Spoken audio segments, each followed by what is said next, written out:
what is it, not to go fully backwards, but what is it about this industry that inspired you to get into it? Because you were an athlete, right? And so what was that transition like? I grew up playing hockey. I thought I would go into like sports medicine. I planned on studying kinesiology, doing something in that world, but I didn't really have much of a plan.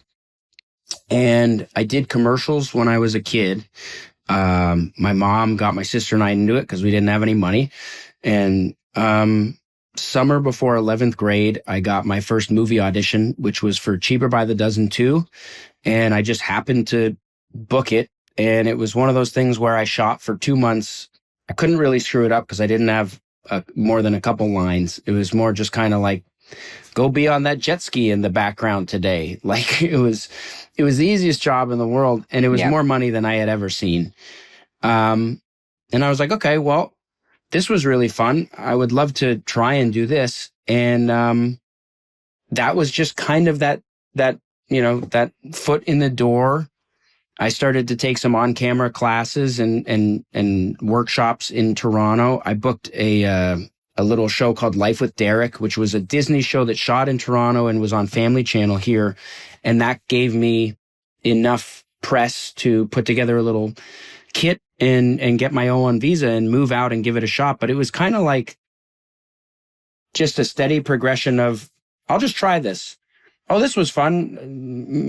I'll take 1 year off of school before I go to college. And if it works out, great. If it doesn't, then it was just a gap year like everyone else, or like so many people take. Looking back at it, it was probably a bigger deal to my parents than it was to me at the time. It was just kind of like, I'll try this and see if it works. And luckily, it's just continued to work. But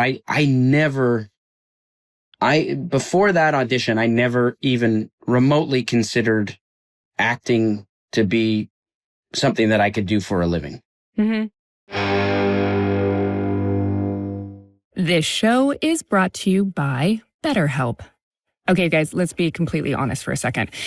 How many of us have unloaded our deepest problem onto the wrong people? Yeah, I'm thinking about like my hairdresser who literally hears way too much, way too often, or like a barista who you think is giving you like the best advice in the entire world until you realize that was like terrible advice. And we usually do like the school drop off to like the friend on the corner and we're like, hey, do you think my life is falling apart? I get it, okay, because we all do it.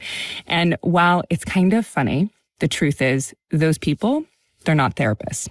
They mean well. I mean well when I give advice, but I don't always have the tools that we really need. You know what I mean?